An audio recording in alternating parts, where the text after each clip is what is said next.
Welcome to episode 269, Chris Larsen, Cryptocurrency King, 10 Lessons. This is an outline of episode 269, lesson 1 to lesson 5. This is an outline of episode 269, lesson 6 to lesson 10.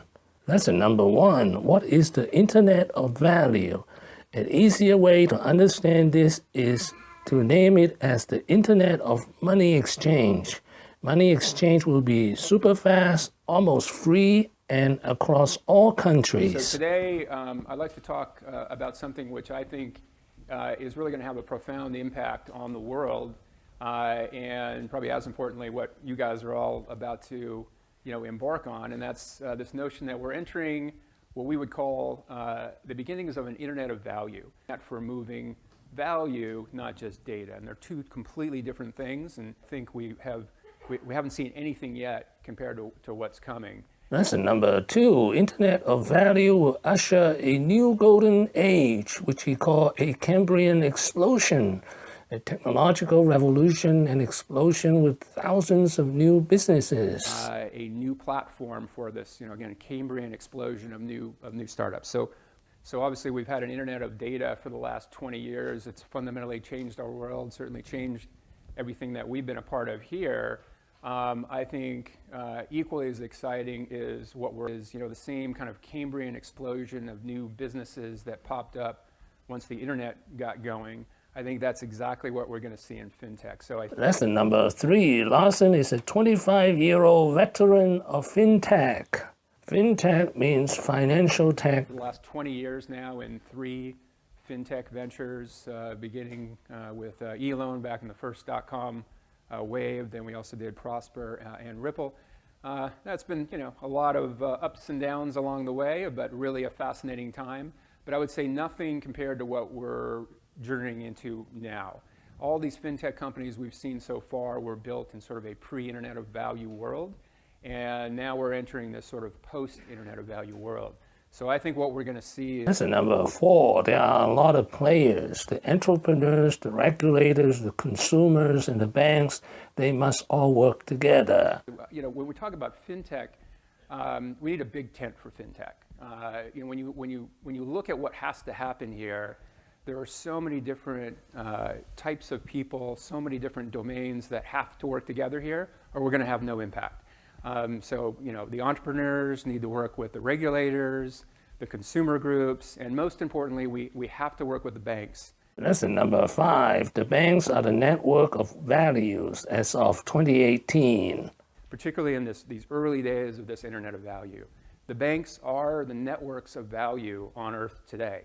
There's just, it's equivalent to the way we all had to get, libraries and universities and research institutes.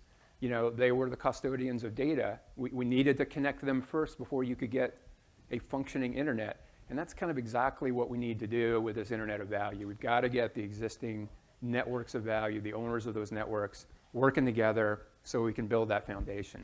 So that needs more diplomacy than it does disruption. And obviously the first 2 companies we were involved with were consumer. We were trying to disrupt the banks. We're much more interested now in building that infrastructure that's going to enable this Internet of Value. Lesson number 6, we need diplomacy rather than disruption, dealing with banks. If we're going to have impact, we all have to sort of work together. So we like to think of businesses today, startup todays, try to think yourselves as builders, not disruptors. And I think that's particularly important in the world that we're going into. So I think it's actually a bright future. That's why we show this. But the Internet of Value, I think, is more than just laying out kind of a new way of doing finance. I think fundamentally, this represents the final step in globalization. And we're at a very interesting time right now with globalization. The world has never been more interconnected, more dependent on each other. We have got to work together as... Lesson number 7, Carlson get rich by owning XRP. XRP is the token or crypto coin of Ripple.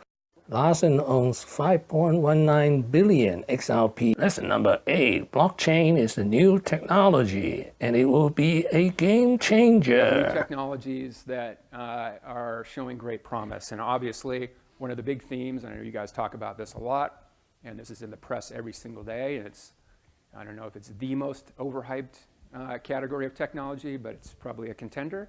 Blockchain technologies, obviously a fascinating technology. It is ingenious. It's a game changer for sure.